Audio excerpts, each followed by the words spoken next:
Oh my god, the windmill is actually properly animated. Let's fucking go! Pokemon is back! So that Pokemon Presents was pretty good. Sure, most of it was the mobile games that most people don't really care about, but there was some other cool stuff. Gale of Darkness is getting re-released, and there was that Game Boy Jukebox.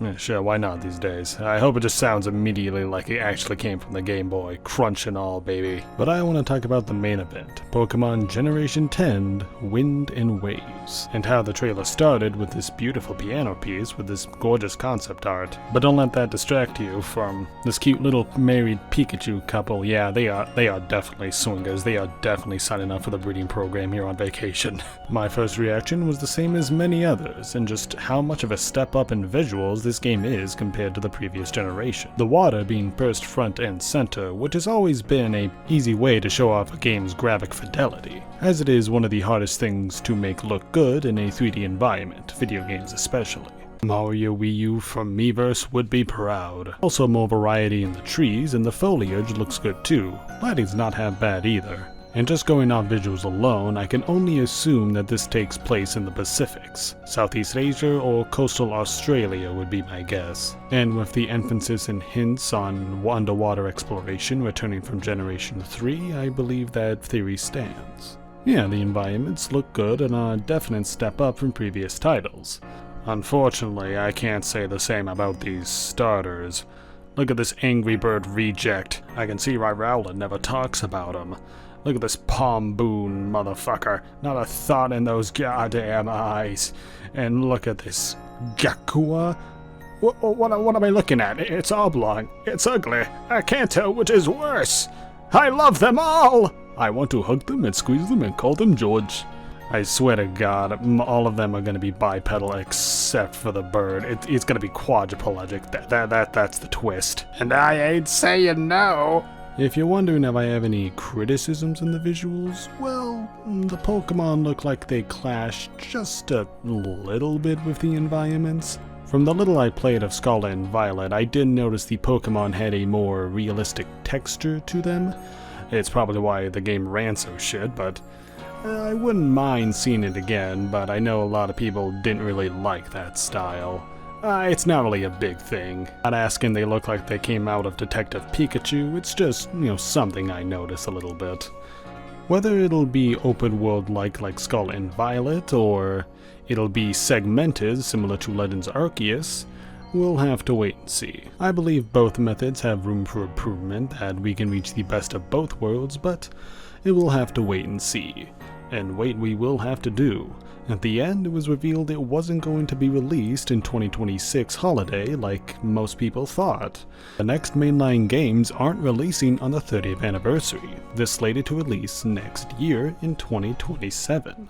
Whether it'll be in February like Legends Arceus or the regular mainline schedule, which would be November, that's still over a year from extra development time. So that'll make it 5 years since the last generation, Scarlet and Violet. This will have beaten the record for the longest wait between generations, the previous being Generations 4 to Generation 5. And I am so relieved they're finally doing this. The shorter dev times did work for them on handheld consoles, but in the modern scene where you need to put a lot more effort and time into it, it just wasn't going to work. And we saw the consequences of that with the launch of Scarlet and Violet. It's got better since then, thanks to the raw power performance boost the Switch 2 has given it, but this needed to happen a lot earlier. Better late than never, I like to say, and thankfully they are now taking the steps to change this. I'll paraphrase what I said in my previous video about the Pokemon franchise and Game Freak, but what held this studio back the most was the lack of time and manpower they were afforded to make these games and the co-development with most of the games on the Switch. Given the proper time to cook, they have shown they can make an amazing product. Beast of Reincarnation looks to be an amazing time, even if it's not out yet, but I'm optimistic that it will be a good game. The Pokemon games made by Game Freak have been at the very least good. Even Scarlet and Violet, the bones of that game behind all the technical issues, is a solid time. There are a lot of good ideas that worked in there, just held back by the lack of time between other projects in the short time they were allowed to make it. And again, they're skipping the 30th anniversary year of the franchise to give it to us. That shows that they are serious about this, and I've taken a lot of the constructive criticism to heart. I'm optimistic, but I am leaning to a cautious optimistic. There is more to the game I would like to see, and given that we're more than a year away from its releasing, they have more than enough time to cook and fix the rough patches I see, namely the environments. We still don't know how the game is structured, open world or linear, or even how the battle system will go. Is it traditional turn-based or like Legends EA's action combat? I'd say I can't wait to see more, but if it means I'll get to play a Pokemon game at the full potential I know it has always been capable of, then I'll happily wait for as long as I need to. This is the most excited I've been for a Pokemon game in quite a while, and I'm happy to say a lot of other people are sharing the sentiment. I don't think it's wrong or right to be optimistic or pessimistic with Pokemon, but what I can say is that I'm liking what I see so far.